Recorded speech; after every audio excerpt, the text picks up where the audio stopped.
7 வருஷமா கோமாவுல இருந்த தன்னோட கணவர மருத்துவர்கள் வந்து இவர் பொழைக்க மாட்டாரு, தேற மாட்டாருன்னு சொல்லியும், அந்த அம்மா விடாம போராடி தன்னோட கணவர வந்து காப்பாத்தியிருக்காங்க. இந்த முழு தகவலையும் நான் வந்து உங்களுக்கு சொல்றேன். ஏன்னா, இப்படி ஒரு பேஷண்ட்ஸ் யாராவது உங்க வீட்ல இருந்தாங்கன்னா, இது வந்து கண்டிப்பா வந்து ஹெல்ப்பா இருக்கும். உங்க உறவினர்கள் யாராவது இருந்தா கூட அவங்களுக்கு இந்த வீடியோவ நீங்க வந்து ஷேர் பண்ணுங்க. கண்டிப்பா வந்து பயனுள்ளதா இருக்கும். வாங்க என்ன நடந்தது அப்படிங்கிறத நான் வந்து உங்களுக்கு சொல்றேன். சீனாவுல ஜாவோ சின் கியான் அப்படிங்கிறவரோட மனைவி வந்து சாங் மே. சீனாவுல ஹெனான் மாகாணத்துல சேர்ந்த ஒரு நடுத்தர வர்க்க தம்பதி. சாங் மே ஒரு கான்ட்ராக்டர் ஓவிய ஆசிரியரா வந்து இருந்திருக்காரு.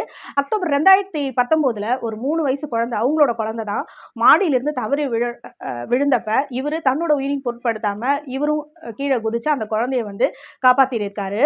அந்த இன்சிடென்ட்ல வந்து பாத்தீங்கன்னா குழந்தை ஒரு சிறு காயத்தோட தப்பிச்சிருச்சு. ஆனா இவருக்கு தலையில அடிபட்டு பிரெயின் டெட் ஆகலை. ஆனால் இப்போ சமூக வலைதளங்களில் வந்து பிரெயின் டெட் ஆகிடுச்சு அப்படிங்கிற மாதிரி தான் வந்து தகவல்கள் பரவுது. பட் பிரெயின் டெட் ஆகலை. அவர் வந்து கோமா ஸ்டேஜுக்கு வந்து போயிட்டார். மூளை, தண்டுவடம் எல்லாம் வந்து ஒர்க் ஆனால் அது வந்து கோமா ஸ்டேஜ். மூளை இறந்து போச்சு அப்படின்னா உடம்புல இருக்கிற மற்ற பார்ட்ஸ் எல்லாமே வந்து வேலை செய்யும். ஆனால் மூளை, தண்டுவடம் இதெல்லாம் வந்து சுத்தமாக அதோட வேலைகளை வந்து நிப்பாட்டிடும். ஸோ இவர் வந்து கோமா ஸ்டேஜுக்கு போனதுனால இவரோட மனைவிக்கு வந்து என்னோட கணவரை எப்படியாவது காப்பாற்றிட மாட்டோமா அப்படின்னு ரொம்ப ஏங்குனாங்க. என்னோட கணவரை டாக்டருங்க வந்து காப்பாற்ற முடியாதுன்னு சொன்னாலும் நம்மளோட கணவனை எப்படியாவது காப்பாற்றிடணும் அப்படின்னு இவங்க மனசுக்குள்ளார வைராக்கியத்தோடு இருந்தாங்க. டாக்டர்ஸ் என்ன சொல்லியிருந்தாங்க அப்படின்னா, ஜோவோ இனிமேல் உயிர் பிழைக்கிறதோ அல்லது சுயநிலைவு பெறுவதோ வந்து ஒரு சாத்தியமே இல்லாத விஷயம்.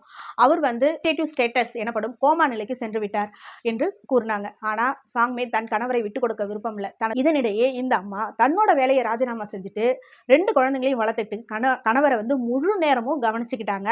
அவங்க எப்படி கவனிக்க ஆரம்பிச்சாங்கன்னா, தன்னோட 2 குழந்தைங்களையும் எப்படி பார்க்குறாங்களோ அதே மாதிரி தன் கணவர் மீதுல இருந்த காதலில் முழு நேர பராமரிப்பு, கண்ணும் கருத்துமாக வந்து அவருக்கு உணவு கொடுத்து அவரோட இயற்கை உபாதைகள்லாம் வந்து சுத்தம் பண்ணி பார்த்துக்கிட்டாங்க.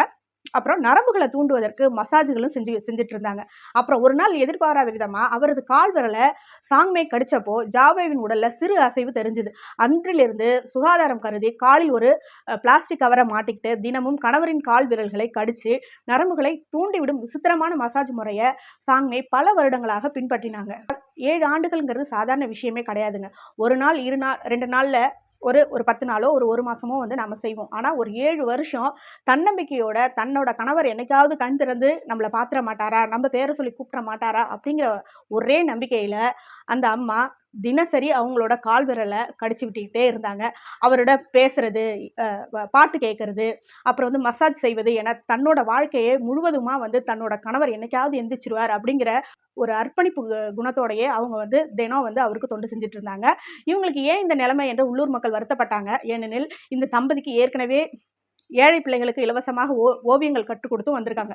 இவங்க சூழ்நிலை எவ்வளோதான் மோசமாக இருந்தாலும் பிள்ளைகளுக்கு, ஏழ்மையான பிள்ளைகளை நம்ம வந்து ஓவியங்கள் கற்றுக் கொடுக்கறதுல நம்ம நிப்பாட்டக்கூடாது அப்படிங்கிறதுக்காக இலவசமாக ஓவிய பயிற்சியும் வந்து சொல்லி கொடுத்துக்கிட்டே தான் இருந்தாங்க.